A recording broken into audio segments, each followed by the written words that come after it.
हमारी भी ड्यूटी है। आपको तो सिर्फ पर्दा डालना है, हमें तो पर्दा उठाना है। क्या सर हमारी भी बॉडी को वैसी गुड़िया की तरह पेट्रोल डालकर जला देंगे क्या? मीडिया का हक है, अधिकार है सच को दिखाना, और जमीन फाड़ कर, ये भूल गड़ी की दीवारें फाड़ कर सच ना निकले तो मेरा नाम प्रज्ञा मिश्रा नहीं। हाथरस कांड, क्या आपको कुछ याद आया? हाथरस गैंगरेप कांड कहें तो शायद याद आ ही जाए। नमस्कार, मैं जयेश और आप देख रहे हैं द पैम्फलेट। याद करवाना इसलिए आवश्यक है क्योंकि जिस हाथरस की घटना के साथ कांड या गैंगरेप कांड जैसे शब्द जोड़े गए, अब इन्हीं शब्दों को कोर्ट ने मिटा दिया है। हाथरस केस में कोर्ट ने 4 में से 3 आरोपियों को बरी कर दिया, जिन पर दलित लड़की के साथ गैंगरेप का आरोप लगा था। चूंकि लड़की दलित थी, इसलिए यह मामला SC/ST कोर्ट में ही चल रहा था। यूपी सरकार भी शुरू से यही कह रही थी कि मामला गैंगरेप और सीधे तौर पर हत्या का नहीं है। कोर्ट के फैसले से सरकार के रुख पर भी मुहर लग गई।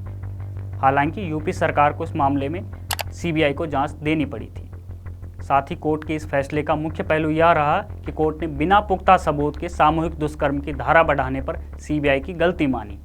लेकिन अब कई प्रश्न सामने हैं। एक हत्या की घटना में CBI की एंट्री कैसे हो गई? क्या मामला ऐसा था कि इसके साथ एक शहर का नाम ही जुड़ गया और देश में हाथरस जिला एक कथित कांड के लिए जाने लगा?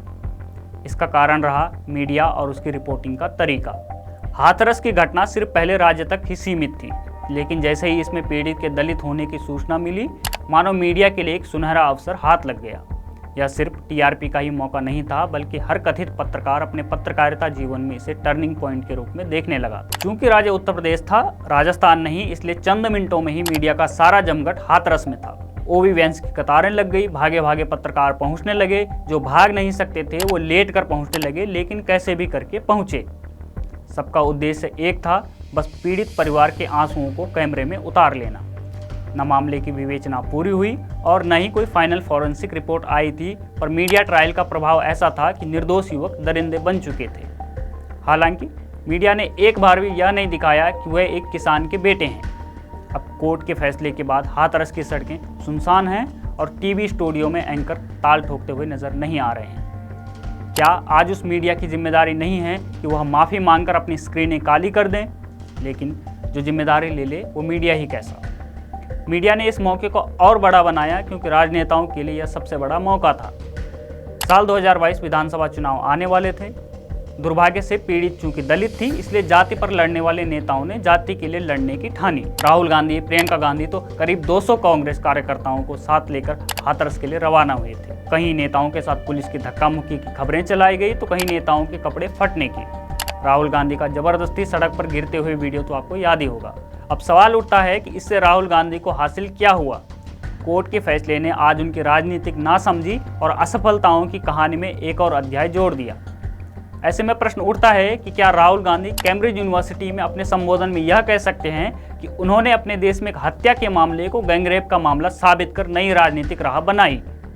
अखिलेश यादव, जिन्होंने घटना की तारीख को हाथरस की बेटी स्मृति दिवस मनाने का ऐलान कर दिया था, क्या उस दिवस पर अब यह स्वीकार करेंगे कि उन्होंने 2022 विधानसभा चुनाव जीतने के लिए इस घटनाक्रम को एक मुद्दा बनाया था? क्या यह एक मृतका का अपमान नहीं था? क्या एक महिला के साथ उसकी मृत्यु के बाद गैंगरेप जैसी घटना को जोड़ना उचित था? हत्या के लिए आज जेल में सजा काट रहे नवजोत सिंह सिद्धू तो पंजाब से 1000 गाड़ियों का काफिला लेकर हाथरस के लिए रवाना हुए थे।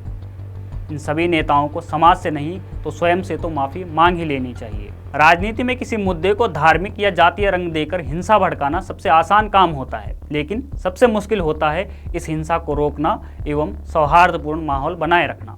अगर उस दौरान हिंसा होती तो इसका जिम्मेदार कौन होता? जाहिर सी बात है, मुख्यमंत्री पद पर योगी आदित्यनाथ हैं तो विपक्ष जिम्मेदार भी उन्हीं को बताता। इसलिए अपनी जिम्मेदारी निभाते हुए उन्होंने भी वह सभी कदम उठाए जिससे राज्य में शांति बनी रहे, वरना उत्तर प्रदेश को जलाने की तैयारी तो पूरी ही थी। नक्सली सिद्दीक कप्पन को भला कौन भूल सकता है? PFI के इशारों पर हाथरस में दंगे भड़काने के लिए रवाना हो चुके कप्पन को जब उत्तर प्रदेश पुलिस ने गिरफ्तार किया था तो इसे भी लोकतंत्र की हत्या बताया गया था। राहुल गांधी तो वायनाड जाकर सिद्दीकी कप्पन के परिवार से मिले भी थे। एक प्रश्न तो यह भी है कि राहुल गांधी देशद्रोह में शामिल हर व्यक्ति से क्यों मिल लेते हैं? खैर, हाथरस मामले की विडंबना यह है कि 2 साल जेल में सजा काटने के बाद रिहा हुआ कप्पन अभी भी पत्रकार कप्पन कहलाता है और कोर्ट से बरी हुए हाथरस के आरोपी अभी भी दरिंदे ही माने जाएंगे। मीडिया की राजनीति के टूरिज्म ने इसे समाज की नियति बना दिया है। आपका इस बारे में क्या मानना है हमें कमेंट बॉक्स में ज़रूर बताएं। बने रहिए हमारे साथ, देखते रहिए द पैम्फलेट।